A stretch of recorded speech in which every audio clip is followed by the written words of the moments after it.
খবর 24 সাথে আপনাকে স্বাগত।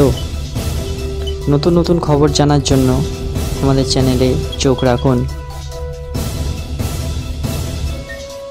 ফের তারিখ পে তারিখ, সুপ্রিম কোর্টে পিছিয়ে গেল আরজিকর মামলার শুনানি। আগামী 27 সেপ্টেম্বর এই সংক্রান্ত মামলা শুনানি ছিল, কিন্তু রাজ্যের আবেদনে মামলা শুনানি হবে পরের সপ্তাহে অর্থাৎ সোমবার 30 সেপ্টেম্বর।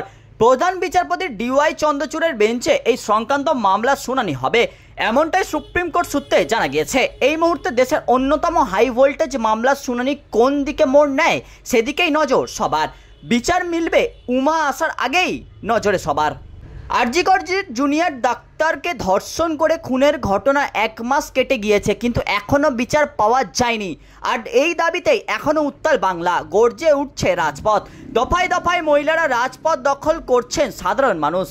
তদন্তের আর কতদিন, এই দাবিতেই গত কয়েকদিন আগে সিবিআই দপ্তরে অভিযান করেন অভয়া সতীর্থরা। এই অবস্থায় গোটা দেশ এই মুহূর্তে সুপ্রিম কোর্টের দিকে তাকিয়ে। ঘটনায় স্বতঃপ্রণোদিত মামলা রুজু হয়, এরপরেই পুরো ঘটনার সিবিআই তদন্ত সুপ্রিম কোর্টের নজরদারি চলছে। গত শুনানিতে এই মামলার তদন্ত গতি প্রকৃতি সংক্রান্ত রিপোর্ট জমা দেয় সিবিআই, যা দেখে সন্তোষ প্রকাশ করে দেশের সর্বোচ্চ আদালত। আর এরই মধ্যে ফের একবার পিছিয়ে গেল আরজিকর মামলা শুনানি। রাজ্যের তরফে এক আইনজীবী অসুস্থ, আর এরপরেই মামলার পিছানোর আবেদনও জানানো হয়।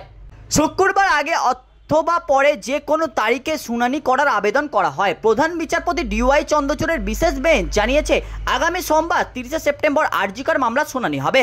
সেদিনের শুনানি খুবই গুরুত্বপূর্ণ। নতুন করে সেদিনের তদন্ত সংক্রান্ত রিপোর্ট বিশেষ বেঞ্চের কাছে জমা দেবে সিবিআই। গত কয়েকদিনের মামলার তদন্ত অনেকটাই এগিয়েছে, একাধিক ব্যক্তিকে জেরা করা হয়েছে। ব্যুরো রিপোর্ট, খবর 24/7।